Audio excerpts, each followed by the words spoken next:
Bueno, en primer lugar, la enfermedad de Parkinson es una enfermedad degenerativa, progresiva e irreversible, que normalmente el desenlace final es un paciente postrado en una cama que va a fallecer por las complicaciones pulmonares de la enfermedad.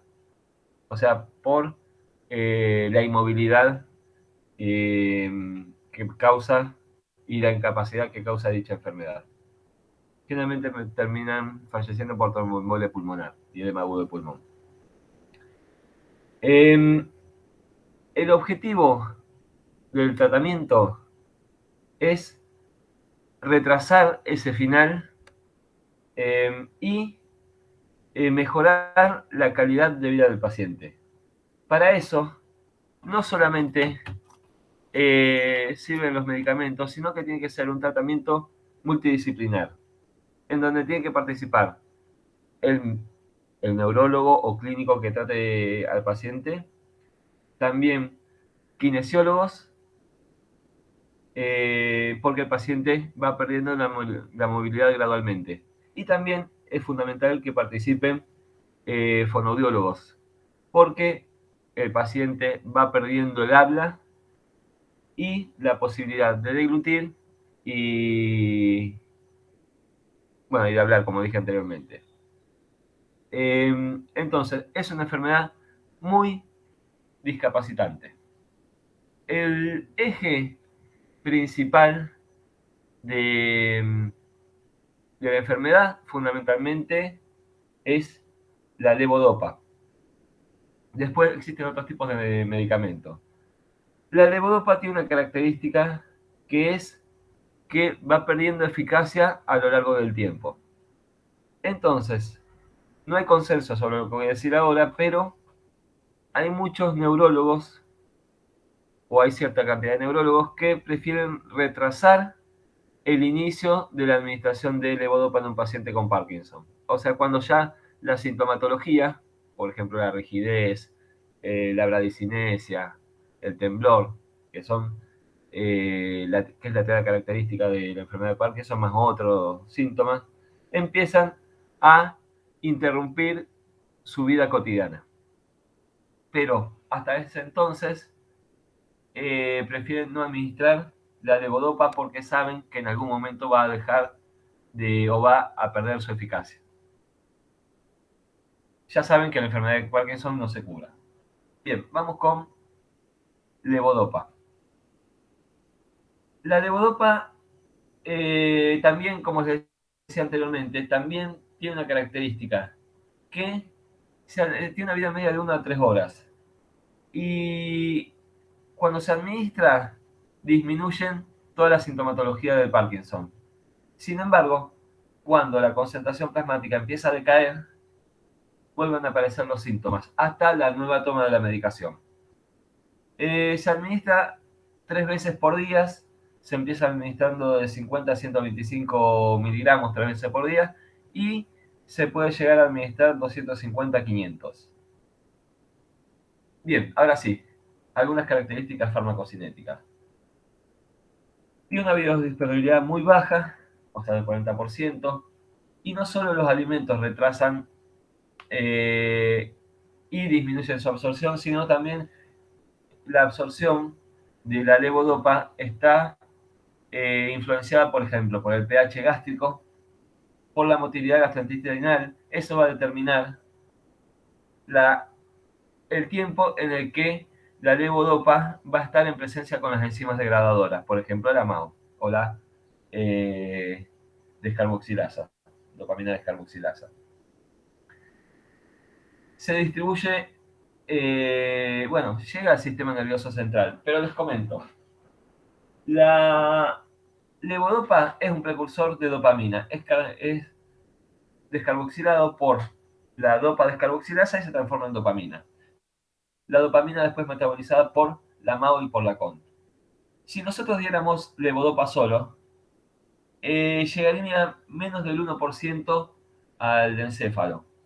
¿Por qué? Porque va a ser degradado por la dopa descarboxilasa, al sistema nervioso central, pero muy poco cantidad. Por eso se le acompaña siempre, se le administra junto con dos inhibidores de la descarboxilasa periférica, que se llaman carbidopa o benseracida. Estos evitan la degradación, la conversión de L-dopa a dopamina para evitar su posterior degradación. La característica de estos fármacos acompañantes, estos inhibidores de la dopamina descarboxilasa, es que no penetran el sistema nervioso central. Entonces, van a proteger la descarboxilación periférica, así la levodopa puede penetrar en mayor cantidad al sistema nervioso central. De todas maneras, penetra bastante poco.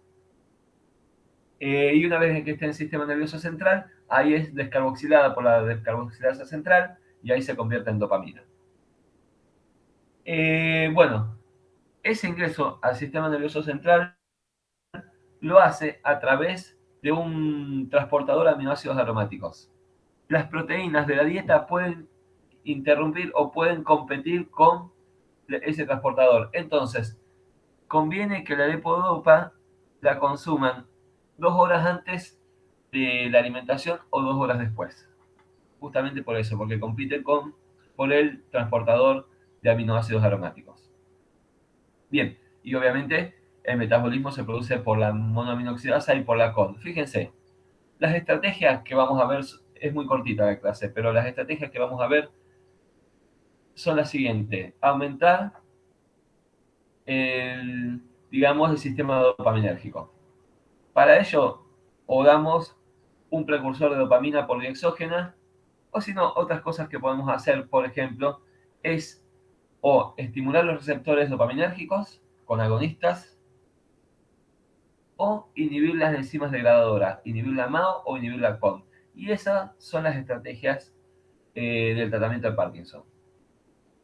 Bien, algunos efectos adversos. Con respecto a los digestivos, son los más frecuentes, aparecen hasta en el 6% de los pacientes, fundamentalmente anorexia, náuseas, vómitos, dolor epigástrico y úlcera péptica que puede conducir a una perforación.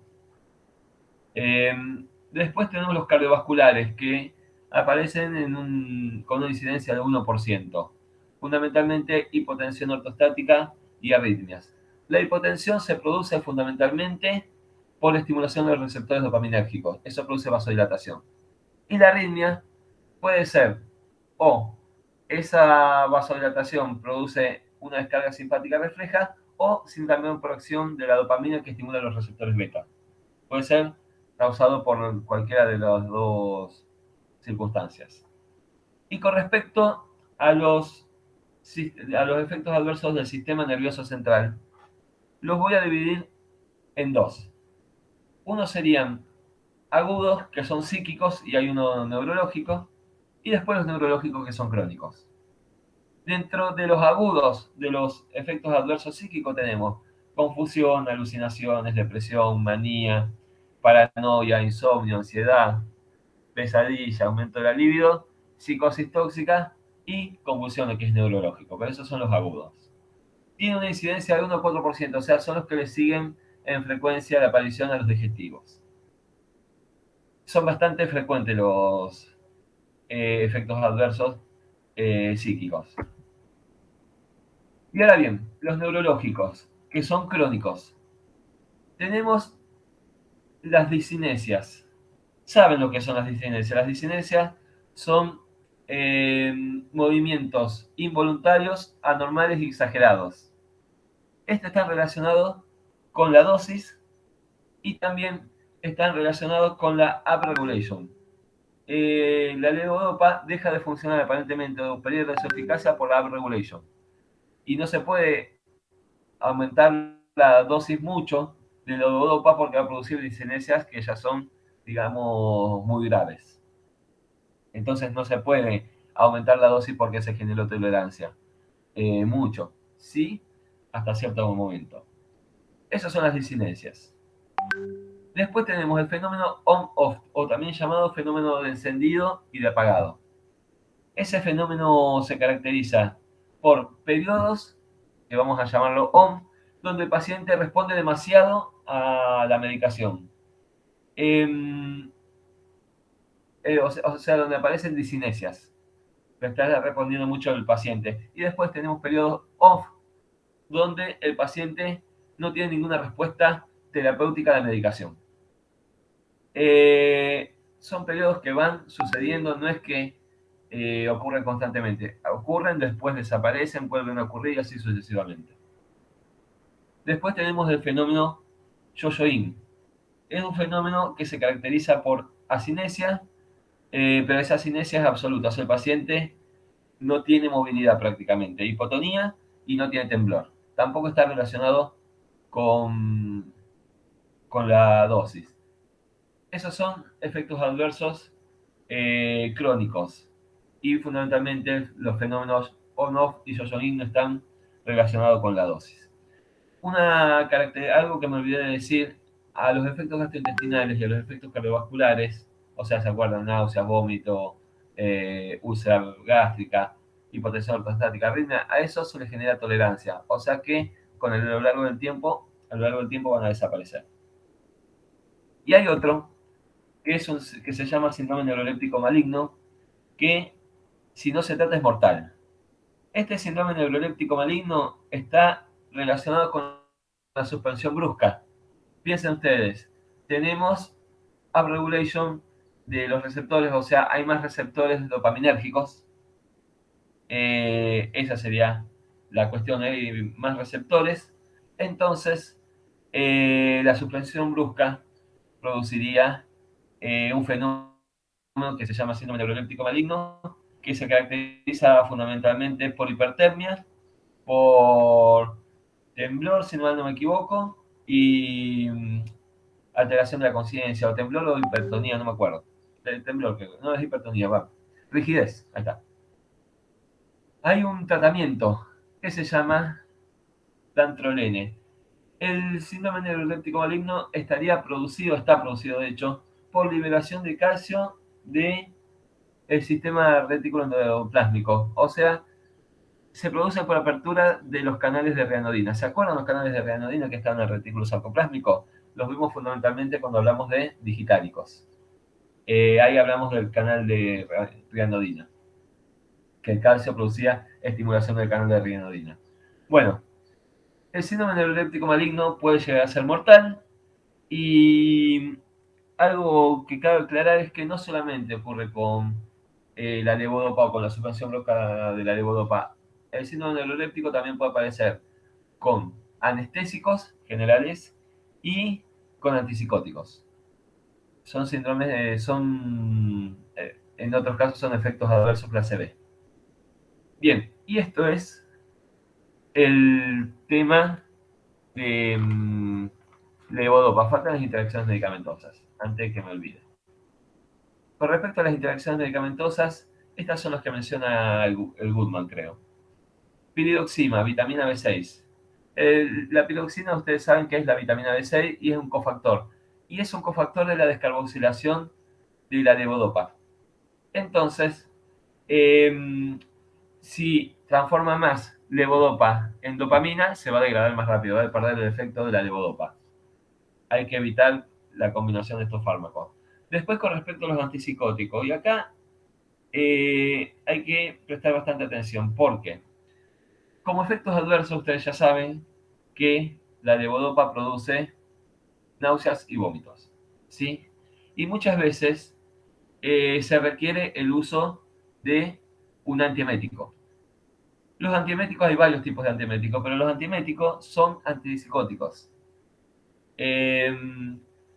Ustedes conocerán, por ejemplo, la metoclopramida. La metoclopramida originariamente es un antipsicótico que se lo utilizó para evitar la emesis. Es como dar otro ejemplo, se me había venido a la mente recién, es como por ejemplo la loperamida, un opioide, que no se utiliza con fines analgésicos, sino que se lo utiliza en caso de diarreas. Bueno, esto es básicamente lo mismo, es un antipsicótico que se lo utiliza como antiemético. Es el más utilizado en las cirugías como prequirúrgico.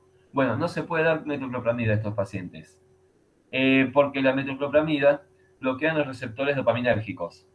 En cambio, la domperidona, que es de elección en pacientes con Parkinson y que están consumiendo levodopa, solo bloquea los periféricos, los receptores dopaminérgicos periféricos, no los centrales. Esa es la gran diferencia. Y después, con respecto a los inhibidores de la monoaminoxidasa, pueden exagerar los efectos, sobre todo a nivel de la hipertensión arterial y las arritmias. A nivel de la presión arterial y la arritmia, perdón. Producirían hipertensión en realidad, pero sí producían mayor cantidad de arritmia. Y ahora sí, eso es levodopa. Y ahora son otros fármacos que rara vez se utilicen como primera elección. Generalmente sirven como complementos de la levodopa en casos, por ejemplo, para contrarrestar el fenómeno on-off, sí, fundamentalmente, o cuando son intolerantes a, por ejemplo, a la levodopa. En general, no, estos medicamentos no controlan las discinesias. Empecemos. Antes de seguir, me había olvidado. Carbidopa benseracida, que se las mencioné. La carbidopa y la benseracida son inhibidores de la dopamina descarboxilasa. Son los que impiden la conversión periférica de levodopa a dopamina. ¿Sí? Tienen ventajas, como por ejemplo, disminuyen hasta en un 75% la dosis efectiva de levodopa. Eliminan algunos efectos, fundamentalmente los efectos cardiovasculares y los efectos eh, gastrointestinales, por ejemplo, las náuseas, los vómitos. Esos efectos van disminuyendo con la combinación de levodopa con carbidopa benseracida. Pero tiene, digamos, el efecto o tiene lo malo de que las discinesias pueden ser más marcadas, pueden ser más intensas. Esa sería lo malo de combinar estos dos medicamentos, pero de todas maneras se combinan, así que no hay mucho más para decir. Bien, ahora sí, antes de seguir, ahora ya me acordé el PowerPoint. Lewis Carroll, el autor en realidad era un seudónimo que usaba, no sé el nombre real, en algún momento lo sé, pero ahora ya no lo sé. El autor de Alicia en el País de las Maravillas fue muy estudiado por los psiquiatras y determinaron que Lewis Carroll sufría de Parkinson y que el hecho de que Alicia aumentara y disminuyera de tamaño varias veces durante el libro era solamente un reflejo de sus alteraciones, de las alteraciones mentales que tenía Lewis Carroll. O sea, ustedes saben que, por ejemplo, los pacientes con Parkinson tienen micropsia, o sea, escriben chiquitito y tienen deformación de la imagen, no solo de la imagen corporal, sino de la imagen corporal del resto. Y por eso a veces los ven más grandes, a veces más chicos. Estamos hablando de pacientes no tratados. Claramente en esa época no existía ningún medicamento para el Parkinson. O a lo mejor existía alguno, pero ya no existe. Simplemente para contarles que aparentemente los médicos relacionaron este cambio de tamaño de Alicia a la enfermedad de Lewis Carroll. Bien. Agonistas dopaminérgicos. Bromocriptina, pergolida, cabergolida, gabapentinol, pramipexol y lisurida. Creo que en algún momento está la cabergolida. Creo. Bueno, se utiliza. En general, estos fármacos se utilizan para tratar las fluctuaciones relacionadas con la dosis, o sea, para tratar fundamentalmente o de tratar de disminuir las discinesias. La bromocriptina es un agonista D2, agonista parcial D1, e inhibe la recaptación de dopamina. Mientras que la pergolida y la cabergolida son agonistas de 1 y de 2, y el ropinirol, pramipexol y lisurida son agonistas de 2. Bien. Efectos adversos. Presentan alucinaciones, empeoran la hipotensión ortostática, está bien. La bromocriptina de la pergolida produce náusea, fatiga, hipotensión y valvulopatía, y fundamentalmente la valvulopatía, que aparentemente sería algo así como una fibrosis o una calcificación de las válvulas cardíacas, está relacionado también más con pergolida y con cabergolida. No lo puse acá, pero está más relacionado con cabergolida y con pergolida. Y bueno, y ropelinol y pramipexol, náuseas y vómitos, náuseas, vómitos no, náuseas, que también empeorarían las náuseas de la levodopa y somnolencia, que también la levodopa produce somnolencia. Efectos adversos que son más graves, aparte de las neuropatías son graves, la fibrosis, que es retroperitoneal o pleuropulmonar, y el vasoespasmo digital. No son de primera línea estos fármacos. La apomorfina, que también es un agonista. La apomorfina, bueno, ya lo vamos a ver. Es agonista de 2, es fundamentalmente un agonista de 2 más potente que sobre los, o sea, tiene un agonismo de 4, perdón, más potente que sobre los receptores de 2, de 3, de 5, alfa 1, D, alfa 2B y B2C. Y muy poco sobre los de 1. Básicamente un agonista de 4. Se administra por vía subcutánea, pero también se administra por vía inhalatoria.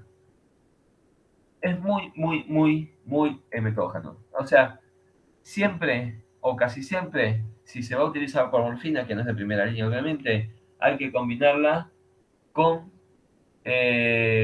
un antiemético. Y está contraindicada la administración con metoclopramida y con ondansetron. Acá porque puso el ondansetron es un antagonista serotoninérgico. Se lo utiliza como último recurso en el fenómeno apagado cuando el paciente no responde a ninguna medicación. Obviamente el paciente piensa que está postrado en una cama. Y entre los efectos adversos, aparte de los vómitos que son importantes, o el efecto adverso más frecuente, también producen prolongación del QT, se ha descrito abuso de la morfina y discinesia. Aparentemente, en pacientes adictos o que han tenido alguna adicción, puede producir alucinaciones y por eso estaría relacionado con la posibilidad de abuso. Bien, no creo que ningún paciente con Parkinson en este momento utilice apomorfina, por lo menos no lo vi. Inhibidores de la catecol ortometiltransferasa, tolcapona y entocapona. La tolcapona y entocapona se utiliza fundamentalmente en personas que no hayan mostrado mejoría con ningún otro medicamento. O sea, sería como estilo de la apomorfina, pero en este caso, cuando no hay ningún medicamento que esté dando resultados, se pueden utilizar los inhibidores de la CON. Producen náuseas, hipotensión ortostáticos, sueños vívidos, confusión y alucinaciones. La tolcapona produce hepatotoxicidad y se la ha relacionado con hepatitis fulminante. A estos pacientes, cuando hay que administrar estos medicamentos, fundamentalmente tolcapona, y consideramos que entocapona es básicamente similar, se administra cuando, vuelvo a repetir, no ha mostrado mejoría a otros medicamentos, pero con vigilancia estricta de la función hepática. O sea, si vamos a dar estos medicamentos, hay que vigilar mínimamente cada 2 meses la función hepática, porque puede producir hepatitis fulminante y lo matamos al paciente. Inhibidores de la MAO-B, ceregiline y rosagalina. Creo que en el libro, en el resumen, solamente está ceregiline, pero la rosagalina también se utiliza. Se utiliza como coayudante de la levodopa en pacientes con la enfermedad temprana, o sea, con enfermedad bastante incipiente. Algunas características. Se metaboliza anfetamina y metanfetamina, la ceregilina, y puede producir, entre sus efectos adversos, puede producir ansiedad e insomnio. No hay mucho más para decir con respecto a estos dos medicamentos. Se utilizan, sí, se utiliza la ceregilina fundamentalmente. No sé si se acuerdan de lo que era el efecto queso. Se los voy a recordar porque ahora que me acuerdo está bueno mencionarlo. El efecto queso era cuando usábamos un inhibidor de la MAO, como transdisciplinina, que es un antipsicótico, un antidepresivo. Cuando usamos, por ejemplo, transdisciplinina, que es un inhibidor de la MAO, no selectivo, eso quiere decir que inhibe la MAO A, que es periférica, y la MAO B, que es del sistema nervioso central. Y el paciente consumía queso rallado, se producía un aumento mayor de la presión arterial que en un paciente que coma queso rallado y no esté consumiendo transdisciplinina. ¿Por qué? Porque el queso rallado tiene tiramina y es un simpático mimético de acción indirecta, o sea, estimula la liberación de noradrenalina. Y si está bloqueada una enzima que degrada la catecolamina, se produce un aumento mucho más grande de la presión arterial. Entonces, van a leer a lo mejor que dice que la selegirina no produce el efecto queso. ¿Por qué? Porque no es un inhibidor de la MAO periférica, es inhibidor de la MAO central. Simplemente para recordar esto. Se puede usar tranquilamente en pacientes hipertensos. O se puede usar en combinación, por ejemplo, con me olvidaba, con el antidepresivo. Ahí está. Y los últimos dos, antimuscarínicos. Los antimuscarínicos son el triexidifenidilo, mesilato de benztropina y clorhidrato de dihidrogenidamina, que no me entró. Sirven como ayudantes y fundamentalmente en Parkinson temprano. Entre sus efectos adversos podemos mencionar los efectos adversos anticolinérgicos, como por ejemplo, eh, a ver, delirios, alucinaciones, trastornos de la deglución, no, trastornos de la deglución no, constipación, retención urinaria, glaucoma, o sea, aumento de la presión intraocular. Hay que tener mucho cuidado con estos pacientes. Generalmente los síntomas que mejoran con este medicamento son cialorrea y la mejora del habla. Fundamentalmente sirven para esa sintomatología. Nada más con respecto a los antimuscarínicos. ¿Se utilizan? Sí, se utilizan. Y un antivírico que fue aprobado para la influenza A y también para utilizar en el Parkinson cuando este es incipiente o leve. Eh, la mantadina aparentemente no se conoce muy bien su efecto en el Parkinson. Produciría aumento de la liberación de dopamina en el cuerpo estriado, en el núcleo estriado. Produciría bloqueo de los receptores glutaminérgicos de NMDA y aparentemente tendrían efectos anticolinérgicos, o sea que es muy probable que tengan efectos adversos similares a los que vimos anteriormente por su efecto anticolinérgico. Bueno, producen trastorno del sueño, náusea, hay un efecto adverso que buscando a ver otras cosas, es que produce edema corneal y queratitis. Aparentemente no se explica por qué, pero aparentemente una pequeña cantidad de este fármaco, de la mantadina, se elimina por lágrimas y eso produciría el edema corneal y la queratitis, como efectos adversos que no están escritos. Y bueno, y nada más con respecto a Parkinson, fundamentalmente el tratamiento es levodopa. Básicamente, los otros existen y se pueden complementar con el tratamiento, digamos, de primera línea. Pero van a ver, como yo les decía, dos cosas les voy a agregar. Les conté que la madre de una persona que está en la facultad, yo la atendí y estaba tomando 12 medicamentos y estaba tomando 3 para el Parkinson. Dos para el Parkinson. No sé por qué, pero bueno, la persona esta, según me comentaba el hijo, tenía muchas disinesias, muchísimas disinesias, que evidentemente era por la combinación de medicamentos o por la dosis excesiva que tenía, y sufría de alucinaciones e insomnios. A ver, una persona que tiene esa sintomatología y le tenemos que disminuir la cantidad de medicamentos para el Parkinson, porque ya es contraproducente. Como les dije en un principio, no existe un tratamiento, digamos, estándar para todos los pacientes con Parkinson. El tratamiento de base es medicamentoso, es la levodopa, combinado con carbidopa o benseracida. Después, como les dije en un principio, también es importante la multidisciplinaridad. Hoy estoy trancado. Multidisciplinaridad, ahí está. El tratamiento farmacológico se debe ajustar a los requerimientos personales. O sea, si una persona tiene disinencias, hay que reducirle la dosis, claramente, porque es un efecto adverso que depende de la dosis.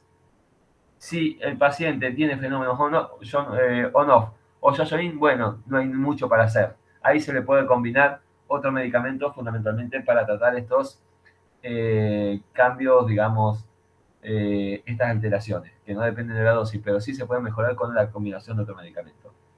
Y después es de especialista, es una enfermedad especialista en la cual fíjense que, ¿qué característica tiene? No hay mucho medicamento.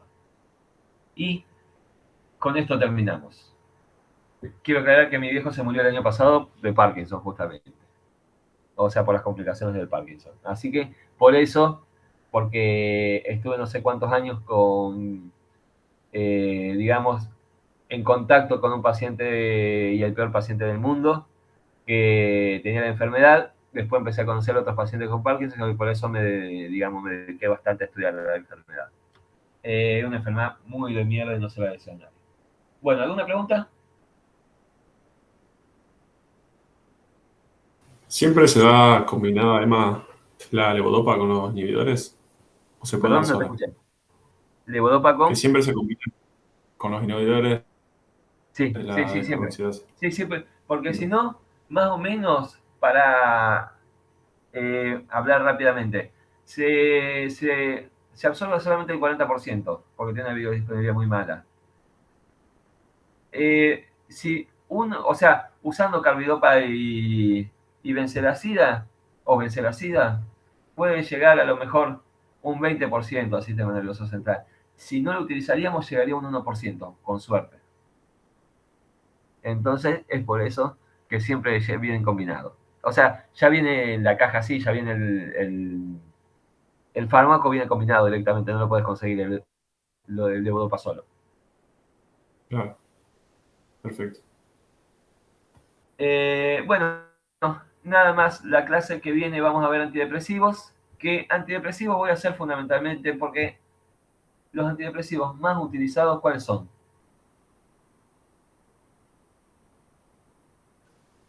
Los IERS, ¿Cuál?